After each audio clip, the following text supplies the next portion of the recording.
नमस्कार साथियों, मैं हूं चंद्रकांत शर्मा। आज आपको एक बेहद महत्वपूर्ण टॉपिक, जो कि हर परीक्षा की दृष्टि से बहुत ही महत्वपूर्ण टॉपिक होता है, राजस्थान का एकीकरण।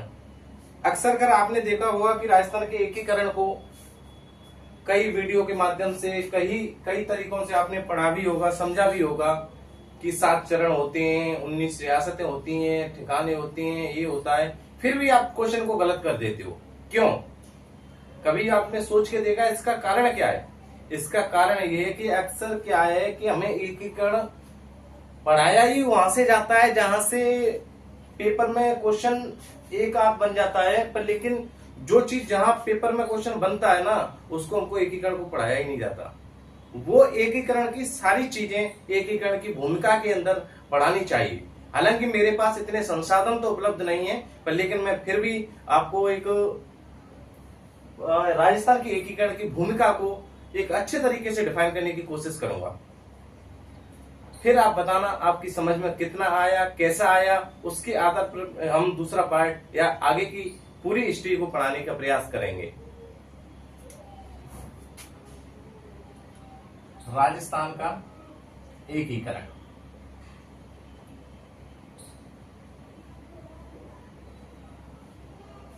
अब हम इसकी शुरुआत दूसरों की तरीके से ना करके मैं अपने तरीके से करता हूं। आपको मेरा तरीका कैसा लगा आप ये बताना। भारतीय स्वतंत्रता अधिनियम, भारतीय स्वतंत्रता अधिनियम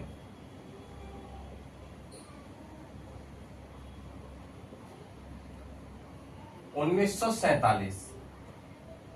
इसकी एक धारा थी 8वीं धारा में क्या था? इसमें एकीकरण के बारे में बताया गया था कि भारत, कोई भी रियासत भारत में भी रह सकती है, कोई भी रियासत पाकिस्तान में जा सकती है, या फिर वो क्या रह सकती है, स्वतंत्र रह सकती है। 3 ऑप्शन थे आपके पास। अगर कोई भारत में रहना चाहती है, भारत में रह सकती है, पाकिस्तान में जाना चाहते हैं, पाकिस्तान में भी, और स्वतंत्र रूप से रहना चाहती है, वो रह सकती है। तो ऐसी कंडीशन पैदा होते ही ये अधिनियम लागू होने के बाद में ये सारे लोग, सारी रियासतें डिमांड करने लग गई थी कि हमको क्या रहना है, स्वतंत्र रूप से रहना है। बहुत कम रियासतें विलय होना चाहती थी, फिर स्वतंत्र रूप से रहना ज्यादा चाहती थी। इसीलिए इसी को देखते हुए एक दूसरा था रियासती सचिवालय। रियासती सचिवालय का गठन किया गया 5 जुलाई 1947 को। 5 जुलाई 1947 को इसका गठन किया गया। इसका क्या उद्देश्य था? इसमें 2 प्रकार की शर्तें थी। इसके एक अध्यक्ष भी थे, एक सचिव थी, वे भी थे, और 2 प्रकार की इसमें क्या थी, शर्तें थी। तो अध्यक्ष किसको बनाया गया? इसमें अध्यक्ष बनाया गया सरदार वल्लभ भाई पटेल जी को। सचिव थे इसके बीपी मेनन।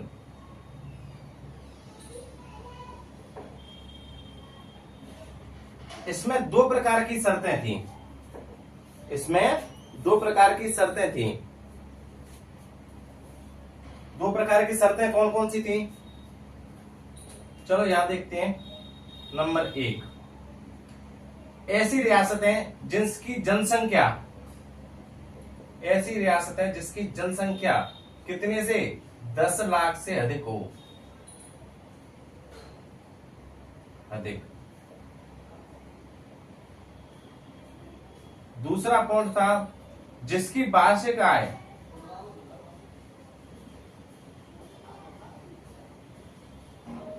वार्षिक आय 1 करोड़ से अधिक हो।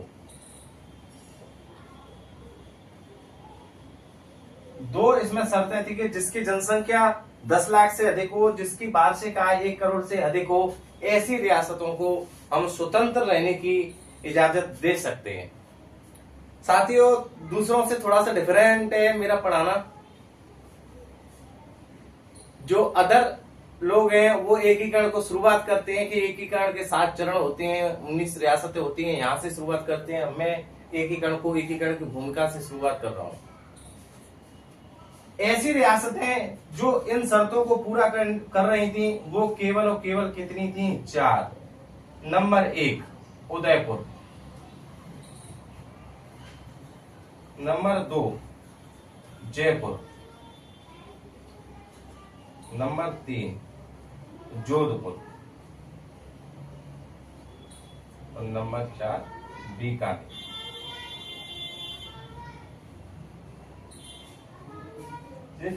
चार रियासतें ऐसी थीं जो कि इन शर्तों को पूरा करने में समर्थ थीं, केवल 4।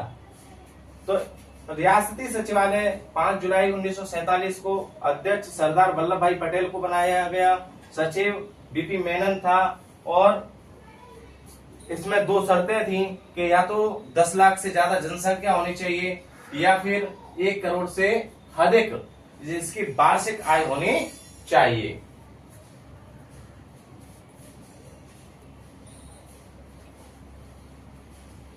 अब यहां से आगे देखेंगे हम थोड़ी सी राजस्थान की भूमिका देखेंगे। राजस्थान में क्या कितनी रियासतें थी, कितने ठिकाने, कितने केंद्र शासित प्रदेश थे?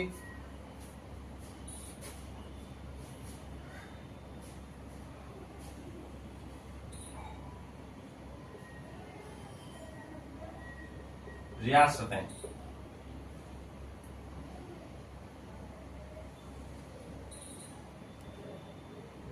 केंद्र शासित प्रदेश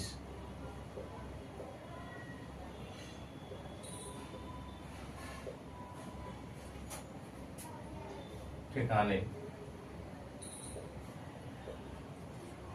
3 ठिकाने थे, 1 केंद्र शासित प्रदेश था और 19 रियासतें थी राजस्थान में। भारत में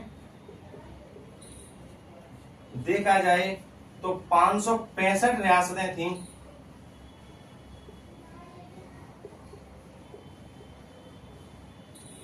जिनमें से एकीकरण 562 यानी कि एकीकरण 562 का हुआ। कितनी रियासतें का विलय नहीं हुआ? तो 3 रियासतों का विलय नहीं हो पाया था, यानी कि 562 में से कितनी का नहीं हो पाया था? 3 का। कौन कौन सी? नंबर 1 कश्मीर, नंबर 2 हैदराबाद और नंबर 3 जूनागढ़। यहां तक समझते हैं पहले। यानी कि भारतीय स्वतंत्रता अधिनियम था जिसके तहत 3 प्रावधान थे हमारे सामने कि कोई भी रियासतें भारत में रह सकती है, पाकिस्तान में जा सकती है और वो स्वतंत्र रूप से रह सकती है। ऐसी चीज सामने आते ही ज्यादातर रियासतें स्वतंत्र रूप से रहना चाहती थी। फिर रियासती सचिवालय का गठन किया गया 5 जुलाई 1947 को। उसमें अध्यक्ष बनाया गया था सरदार वल्लभ भाई पटेल जी को, जिसमें अध्यक्ष सरदार वल्लभ भाई पटेल थे और सचिव बीपी मेनन थे। अच्छा, एकीकरण का श्रेय यानी कि एकीकरण का श्रेय किनको जाता है? सरदार वल्लभ भाई पटेल जी को। उसके बाद में हमने राजस्थान के संदर्भ में देखा 19 रियासतें होती हैं, 1 केंद्र शासित प्रदेश और 3 ठिकाने हैं। फिर भारत के संदर्भ में देखा कि 565 रियासतें थीं, जिनमें से 562 यानी कि 562 का क्या हुआ? एकीकरण। 3 ऐसी रियासतें थीं जिनका एकीकरण नहीं किया गया था या नहीं हो पाया था, कश्मीर, हैदराबाद और जूनागढ़। यहां तक क्लियर? अब यहां से आगे देखेंगे थोड़ी सी राजस्थान की रियासतों के बारे में। इन चीजों को पढ़ने के बाद में साथियों, जो अक्सर कर आपसे जो गलत होते हैं ना, इसकी भूमिका को लेकर के जो गलत होते हैं क्वेश्चन, वो गलत नहीं होंगे। जैसे आपको पूछा जाए कि राजस्थान की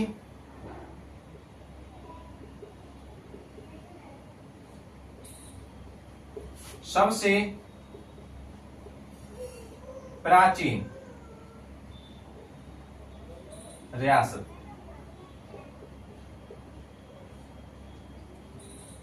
फिर आपको पूछा जाए राजस्थान की सबसे नवीन।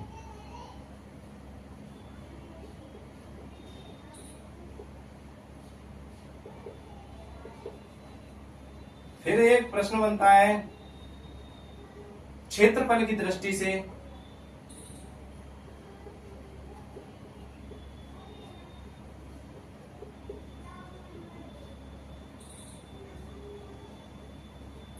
सबसे बड़ी रियासत।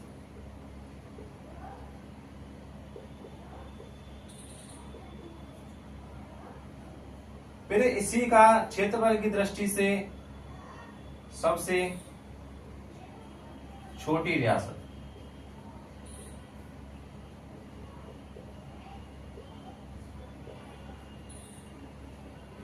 फिर है आपके सामने जनसंख्या की दृष्टि से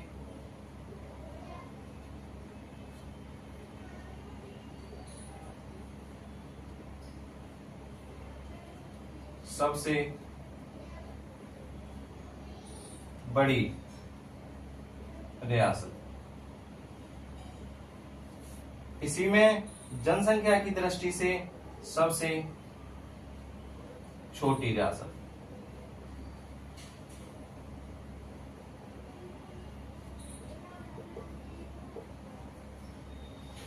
अक्सर क्या होता है कि इस जगह से भी एक दो प्रश्न पूछ लिए जाते हैं। अब यहां से प्रश्न पूछा गया और आपने एकीकरण को पूरा पढ़ लिया और आपको पता ही नहीं कौन सी रियासत छोटी थी, कौन सी बड़ी थी, कौन सी प्राचीन थी, कौन सी क्या थी। आपको अगर इसके बारे में जानकारी नहीं है तो क्या है, प्रश्न सही होने की उम्मीदें बहुत कम होती हैं। राजस्थान की सबसे प्राचीन रियासत कौन सी थी? मेवाड़ रियासत। कौन सी थी? मेवाड़। और सबसे नवीनतम थी झालावाड़।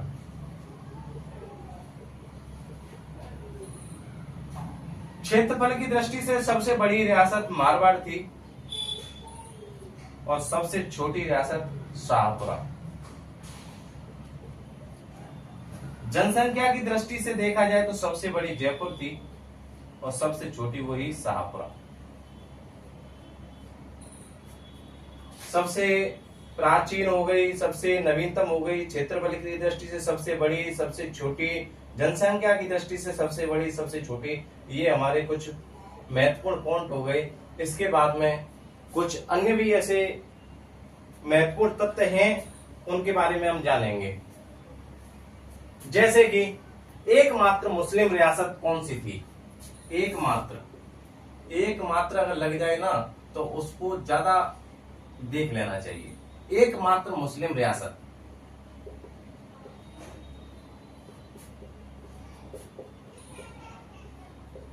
टोंक। एकमात्र मुस्लिम रियासत कौन सी थी? टोंक। दूसरी बात, और भी एक दो महत्वपूर्ण पॉइंट और भी हैं, जैसे कि सबसे ज्यादा तोपों की सलामी, सबसे ज्यादा तोपों की सलामी वाली रियासत कौन सी थी? सबसे ज्यादा तोपों की सलामी वाली रियासत। सबसे ज्यादा तोपों वाली, जो अधिकतर कितनी तोपों वाली रियासत थी? 19 तोपों की सलामी दी जाती थी उदयपुर रियासत द्वारा। दूसरी बात, दो रियासत ऐसे भी थी, किशनगढ़ और शाहपुरा।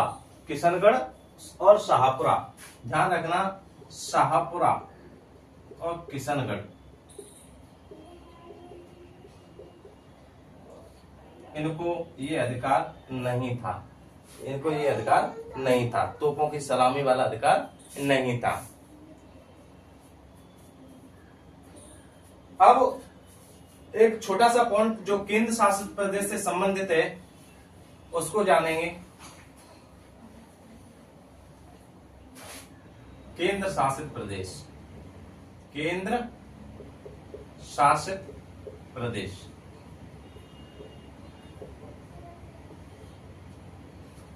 केंद्र शासित प्रदेश हमारे राजस्थान में एक था, परंतु हम जो देखेंगे, हमने भारत की रियासतें देखी, कितनी थी? 565 थी। कितनी रियासतों का एकीकरण हुआ? 562 का। कितनी का नहीं हुआ? 3 का। उसी के आधार पर एकीकरण को उसको देखा जाए, केंद्र शासित प्रदेश भी कितने थे? 4।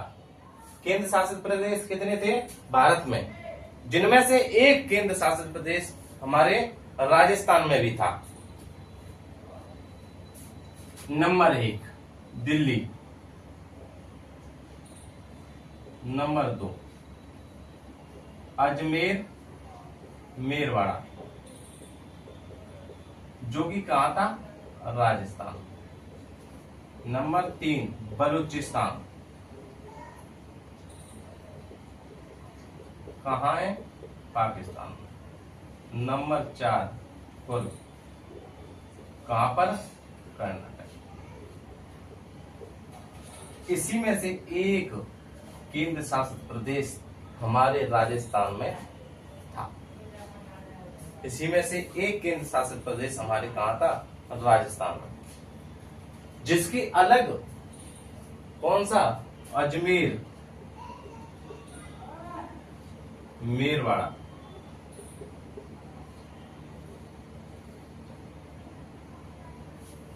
इस जो अजमेर मेरवाड़ा था, जो केंद्र शासित प्रदेश था, इसकी विधानसभा एक अलग थी। इसकी विधानसभा अलग थी, धारा सभा। विधानसभा का जो नाम था, विधान सभा। विधानसभा का नाम था धारा सभा। मुख्यमंत्री थे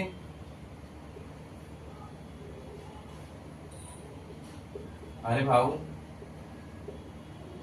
उपाध्याय। हरिभाऊ उपाध्याय, यानी कि एक जो केंद्र शासित प्रदेश था, उसकी जो विधानसभा थी, वो उस विधानसभा का नाम था धारा सभा, और उसमें जो सदस्यों की संख्या थी, सदस्यों की संख्या कितनी थी? 30।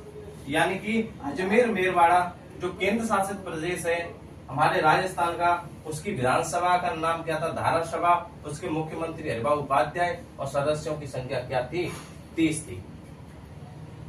यहां से आगे थोड़ा सा ठिकानों के बारे में देख लेते हैं, और 2 पॉइंट जो इससे पहले रीड में भी आ चुके हैं, पटवारी में भी आ चुके हैं, कि हमारा राजस्थान किस श्रेणी का राज्य है।